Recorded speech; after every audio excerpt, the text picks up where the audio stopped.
Well, it's Labor Day today, and you'll never guess where I am. I'm sitting on the front porch of the house where I was born. This is the house my dad built 98 years ago. My sister lives here now, so I came to spend a couple of days with her. And I thought while I was here, I would sit on the front porch where so much action took place for the last 98 years. There's so many stories I can tell you about this, especially the front porch swing. Always hung here, and anybody that came along, they'd see us on the front porch, they'd come sit and visit a while. I remember as a kid, this time of year was the best time for the corn and the beans and all of the vegetables in the gardens around in the neighborhood. Mama'd be sitting right here on this swing. She'd be shucking corn or breaking beans, and a neighbor would walk by, and of course the neighbors always came in and sat on the porch with us, and they would join in shucking corn and breaking the beans, getting things ready for supper. I don't know which stories I could tell that would be the best. They were all good memories, I can tell you that. This is the house where 9 of 13 children were raised. I was number 10, but there were 4 deaths in childbirth. So we used to come here after supper every night in the summertime, and this is where we talked and laughed and told whatever had happened during the day. We would have so many stories to tell. I remember the night I was working on my family history. So there happened to be about 4 sisters here, my brother, his wife, and little girl, and me. And of course Mama was here too. It was dark, and we sat here and we started reminiscing. Inez was my oldest sister, and of course she had more stories to tell because she'd been around a lot longer. And she would start telling a story, and you'd see the tears just run down her face while she laughed and told. She told about the time that she slipped and charged 6 donuts on Mama's bill down at Elsie's store. And those were the days where you never had as much of anything that you wanted. If you had a candy bar, you had to share it with a sister. Everything had to be shared. I remember her telling me that the thing she wished for more than anything else was a full glass of milk on the table at mealtime. Milk had to be shared. Each child got a half glass of milk. So these were some of the things we talked about, and they weren't sad stories for us. They were just telling how times were back then. So Inez would tell her stories, and she'd start, get right in the middle, and my mother would say, "Now, Inez, that ain't the way it was. Let me tell it." So she would pick up on the story, and she'd tell her version. And we went round the porch one at a time, laughing at every story that was told. My sister Jeanette could tell a story that when she told a story, she would get so tickled that her voice would rise, get higher and higher, to where she was almost squealing. We couldn't understand a word she said, and so she would have to start the story over 2 and 3 times before we could even understand her, and we were all laughing. Then there was my sister Benna Mae. She had some good stories to tell, but sometimes we weren't sure if they were all true. she had a way of fabricating her stories to make them sound better, of course. And my brother, being the youngest, he had his own stories to tell, and they were stories we'd never heard before, but they were always hilarious stories. We could start talking about the neighbors. We could go from one end of the street to the other end, which was about 2 full blocks long, and we'd go from house to house, describing the families there, the things they did, the number of children they had, and in every case, it was always funny. The stories would be hilarious. One of my sisters, she enjoyed a family out the end of the street who had several sons, and they were about her age in high school.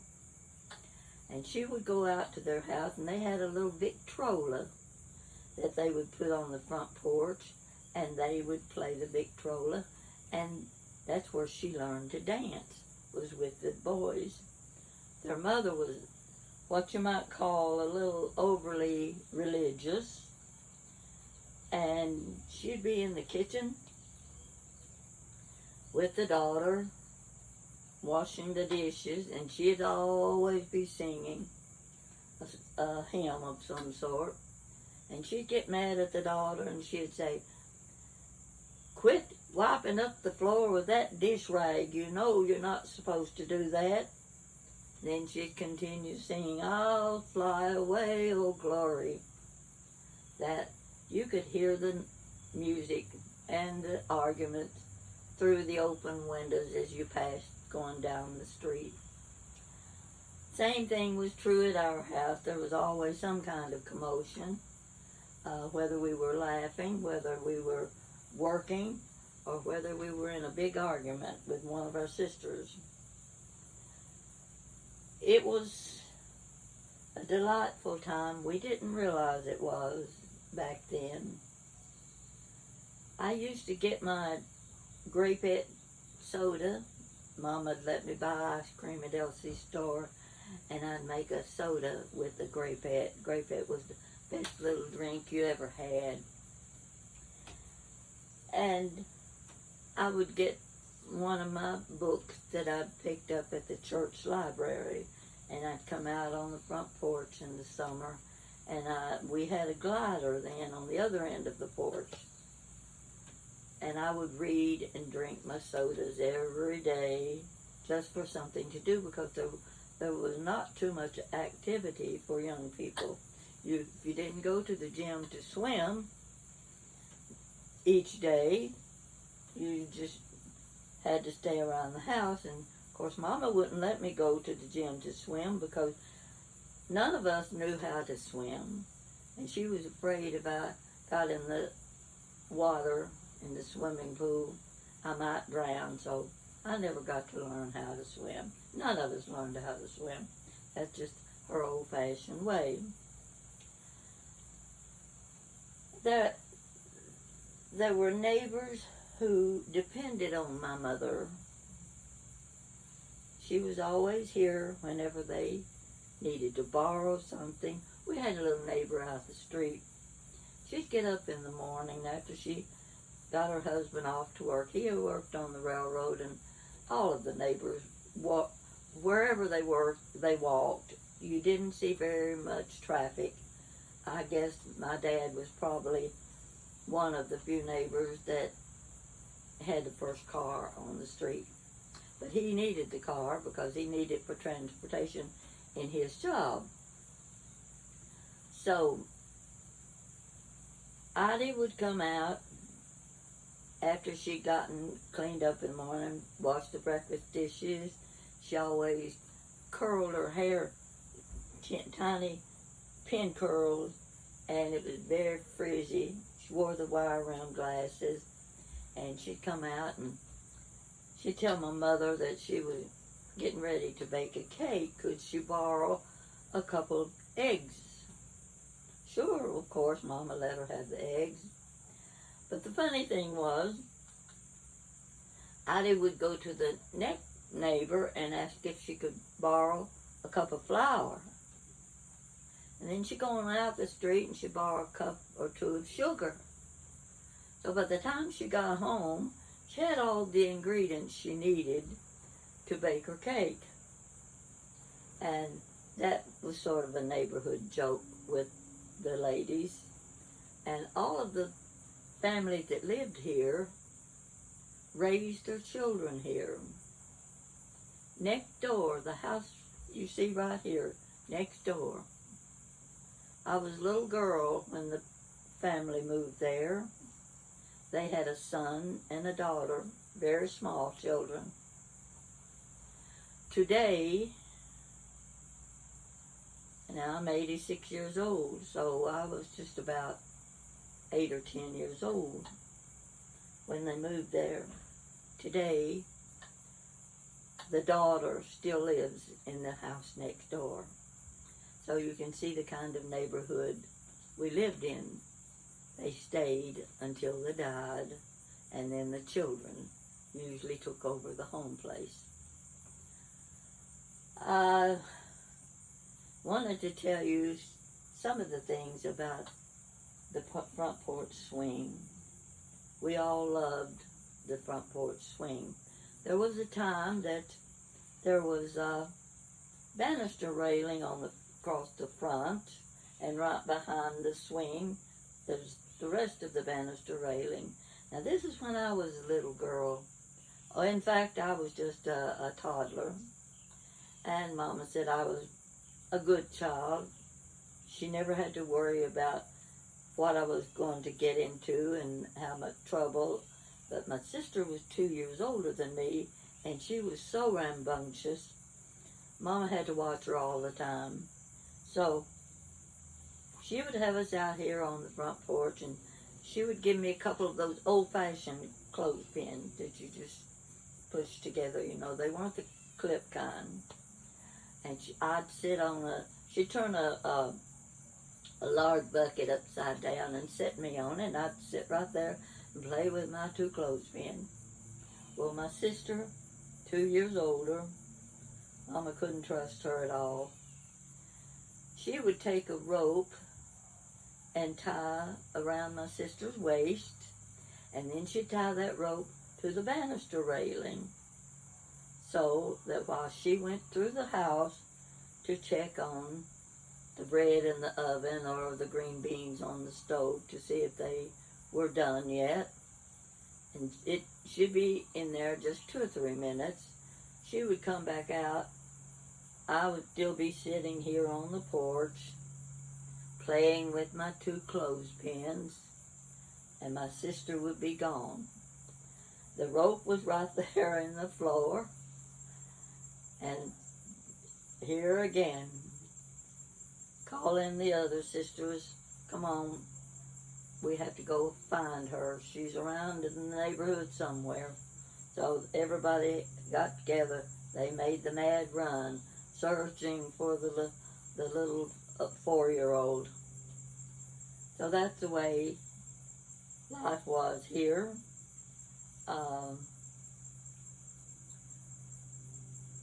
not sure what I should be telling you. There's so many stories, especially when my older brother, he's the one that was killed in World War II. He was a very talented young man. When he was 8 years old, he was playing a guitar. Mama bought him a $12 guitar. He learned to play it, and he was starting to compose his own music, which were simple songs, I'm sure. And Mama said one day, she was asked to let my brother come and entertain at the mayor's birthday party. He was 8 years old. He was going to play his guitar and sing for the mayor.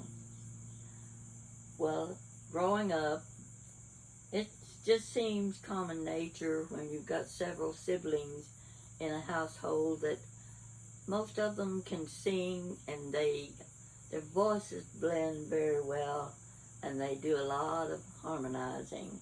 That's exactly what happened on this porch every night. After supper in the summertime, the whole family would come out on the porch. My brother would have his guitar. This was when he was older, in high school.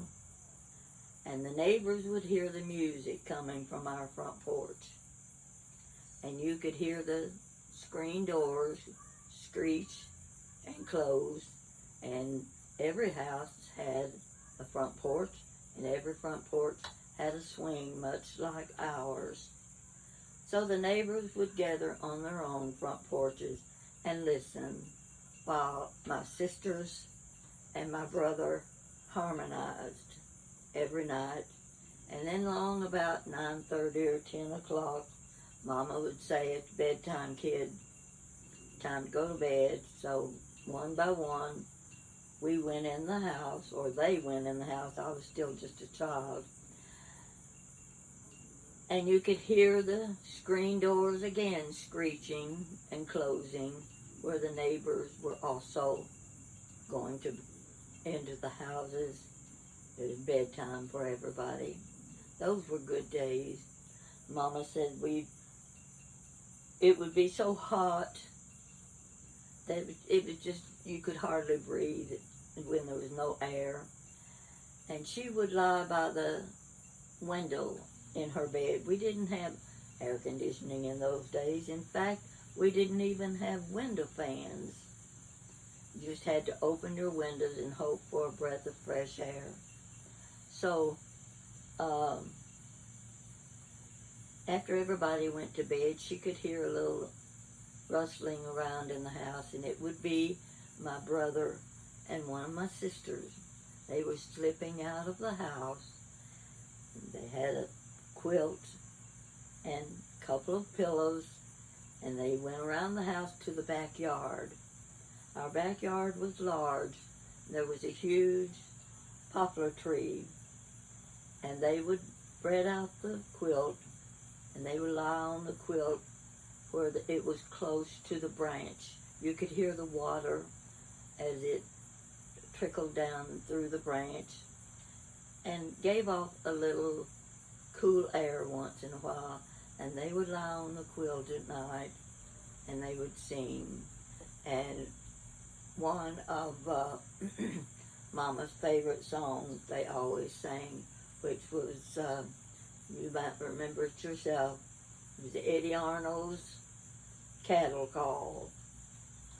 And she would lie in the window and she said, as hot as it was so pleasant hearing her children singing. Those are just some of the things that took place on the front porch. They talked about the neighbors. They talked about business downtown, what was going to have supper tomorrow night, and what was taking place in school. There weren't many subjects we didn't discuss on the front porch. So this is the house. You're just seeing one end of the front porch. My sister has a lot of flowers planted in the yard, and the little branch down below has gotten so small and so narrow it just has barely enough water to trickle down from the spring that was up in the hills. The hills right up above us here, very wooded now. I haven't been up there in years, and that's where we used to go and play, where it was level on top of the hill. Mama always knew where we were. So I wanted you to see my front porch. 98 years old, and we still come out to the front porch. Now, when my sister's gone, I don't know what will happen to the house. She did a little remodeling a couple of years ago, which was quite necessary. In fact, she practically gutted the house to bring it up to date. And the funny thing was, we had a pretty good sized kitchen, and they started ripping out the walls and what have you. And what they discovered was 7 layers of wallpaper in the kitchen. So my daughter Jan said, I want you to save some of that wallpaper. So they cut out a big square through all the way through to the boards behind the wallpaper, and we were able to lift layers of different designs, and we were just so amazed at how pretty the old wallpaper was that was in our kitchen over a period of, well, how many years it was. I don't know when the first wallpaper was put on, but you can figure at least 75 years of layers of wallpaper. So she's got that section, and she has planned to preserve those layers of wallpaper. She hasn't figured out how it will be done, but she will see to it that it's done, and we can see history being made through the layers of paper that we lived with all those years. I suppose many of you can tell stories about the old home place. Ours was here in a small town. We didn't live in the country. We didn't have farm. We didn't have animals. The only chickens we ever had were those that we got at Easter, when Mama would buy each one of us a little pink and green and yellow baby chick for Easter, with every intention that when those chickens got big enough, they were going to be dinner and supper. Well, you don't have pet chickens and then cook them. That never happened. It would never have happened. Just couldn't do something like that. We always had a couple of dogs. We had the prettiest red Irish setter you ever saw. Right where I'm sitting, the porch is close to the ground. And our basement was a dirt floor basement that you could walk through the basement, and it sloped until it got up to the porch part, and it's only about 2 feet between the porch and the ground. And I remember when Maggie had a brood of, I call it a brood, I don't know what you call them, of pups. We could hear them, but we couldn't see them. And we could go in the basement, but we couldn't get far enough up to see the pups. And we were so anxious. One day I was looking out the bedroom window, and I saw Maggie running across the yard. Her hair on her back was flying back and forth, and the sun just made it glow. And behind her came 10 little Irish setter pups, the prettiest sight you ever saw. And after Maggie, we had old Kate, and Kate became our family dog for years. Today I'm sitting here, my sister's in the house. We're going to have vegetable soup, cornbread, and coleslaw for supper. Of course, I made it before I left home so that we wouldn't have to do any cooking after I got here. So that's going to be our supper. Tomorrow I'm going to go to a neighbor's, and she's going to give me a permanent. You don't know how anxious I am to get that perm. I want curly hair. I am so tired of looking at this mess. So we're going to have a different look the next time you see me. and I hope it's a favorable look. Now, there will be other stories that I can tell you about the old home place and the front porch swing. Never any more fun than when the whole family, or half of us, or even two of us, were on the front porch talking and laughing. You can't take away those good memories, and I hope this little story I'm telling you is just the beginning of many. There are lots of things I could have added to this, but right now my memory won't stick long enough for me to get them told. But they'll come along sooner or later, and wish you were here sitting in the swing. This is so much fun getting to sing and sit in Mama's swing.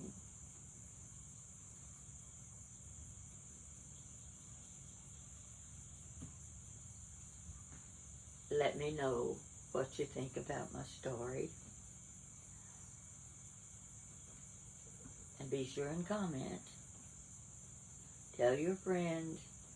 I need new subscribers, and I need your opinion of the stories I'm telling.